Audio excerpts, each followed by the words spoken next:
Assalamualaikum warahmatullahi wabarakatuh. Perkenalkan, nama saya Yeni Febriani. Saya mengajar di Sekolah SMA Negeri 6 Priaman.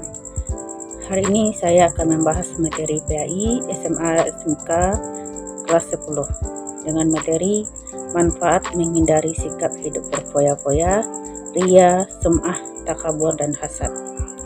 Sebelum kita membahas materi ini, terlebih dahulu kita mengetahui tujuan pembelajaran kita. Yang pertama adalah peserta didik diharapkan dapat menjelaskan akhlak mazmumah, sikap hidup berfoya-foya, ria, sum'ah, takabur, dan hasad, serta pengertian dan cara menghindari dan manfaatnya. Yang kedua, peserta didik mampu menganalisis akhlak mazmumah, sikap hidup berfoya-foya, ria, sum'ah, takabur, dan hasad, serta pengertian dan cara menghindari dan manfaatnya. Kemudian selanjutnya ada surat Al-Quran yang berkaitan dengan materi ini, yaitu surat At-Taubah ayat 125 yang berbunyi, Bismillahirrahmanirrahim. Wa ammal ladzina fi qulubihim maradun fazadathum rijsan ila rijsihim wa matu wa hum kafirun, yang artinya, dan adapun orang-orang yang di dalam hatinya ada penyakit, maka dengan surah itu akan menambah kekafiran mereka yang telah ada dan mereka akan mati dalam keadaan kafir. Selanjutnya kita akan membahas materi tentang berfoya-foya. Pengertian berfoya-foya adalah sikap hidup menghambur-hambur uang secara berlebihan dengan tujuan bersenang-senang dan minim manfaatnya. Kemudian ada juga bagaimana cara kita menghindari sikap hidup berfoya-foya. Yang pertama, selalu bersyukur atas nikmat Allah Subhanahu wa taala. Yang kedua, selektif memilih teman. Yang ketiga, jalani hidup dengan sederhana. Yang keempat, tentukan prioritas utama dalam menggunakan uang atau harta. Yang kelima, beramal dan bersedekah.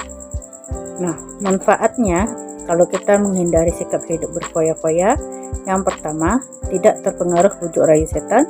Yang kedua, terhindar dari sikap hidup miskin. Yang ketiga, terbiasa memenuhi kebutuhan dan menjauhkan keinginan. Yang B-nya yaitu sikap ria.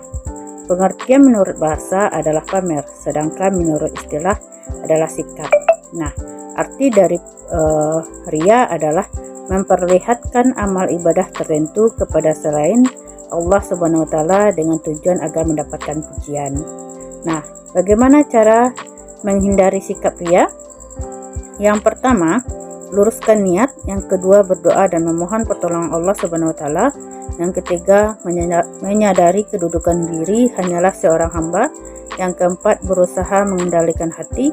Yang kelima, yang selanjutnya, manfaat menjauhi sikap ria.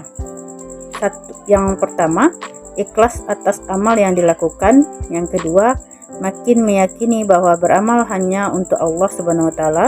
Yang ketiga, menjadikan amal ibadah bermanfaat untuk diri sendiri dan orang lain. Yang keempat, terjauhkan dari ancaman syirik kecil. Yang C-nya yaitu sum'ah. Pengertian sum'ah menurut bahasa adalah didengarkan orang lain, sedangkan menurut istilah, amal yang sengaja didengarkan atau diceritakan kepada orang lain agar diketahui orang tersebut telah melakukan kebaikan. Apa manfaat kita menjauhi sikap sum'ah ini? Yang pertama, menjadi hamba Allah Subhanahu wa taala yang berkualitas. Yang kedua, mengutamakan kepentingan Allah Subhanahu wa taala di atas kepentingan hawa nafsu. Yang ketiga, mendorong umat Islam untuk semakin yakin atas jaminan Allah Subhanahu wa taala. Yang keempat, mendorong umat Islam untuk mengutamakan kehidupan akhirat. Selanjutnya, kita masuk kepada sifat takabur. Sifat takabur ini menurut bahasa adalah merasa besar, sedangkan menurut istilah, sikap mental merasa diri lebih segala-galanya dari orang lain yang umumnya disertai dengan sikap yang merendahkan orang lain. Bagaimana cara kita menghindari sifat takabur ini? Yang pertama, membiasakan diri untuk selalu tawaduk.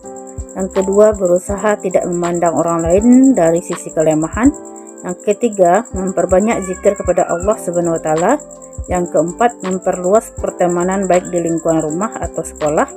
Nah, bagaimana cara manfaat kita menjauhi sifat takabur ini?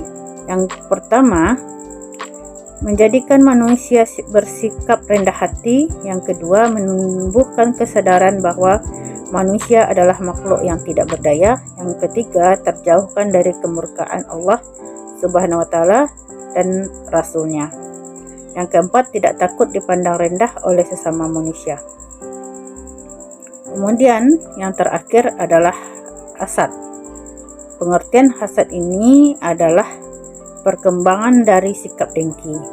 Pengertian hasad sendiri adalah perasaan iri atas nikmat yang didapatkan seseorang baik dalam bentuk harta, kedudukan, ilmu, dan jenis lainnya, dengan disertai usaha agar nikmat tersebut hilang dan dari pemiliknya. Nah, bagaimana cara kita menghindari sikap hasad ini?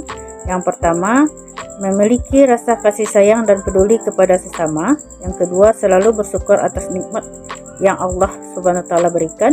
Yang ketiga, meyakini bahwa nikmat yang diberikan Allah Subhanahu wa taala kepada hambanya adalah sesuai dengan kebutuhan.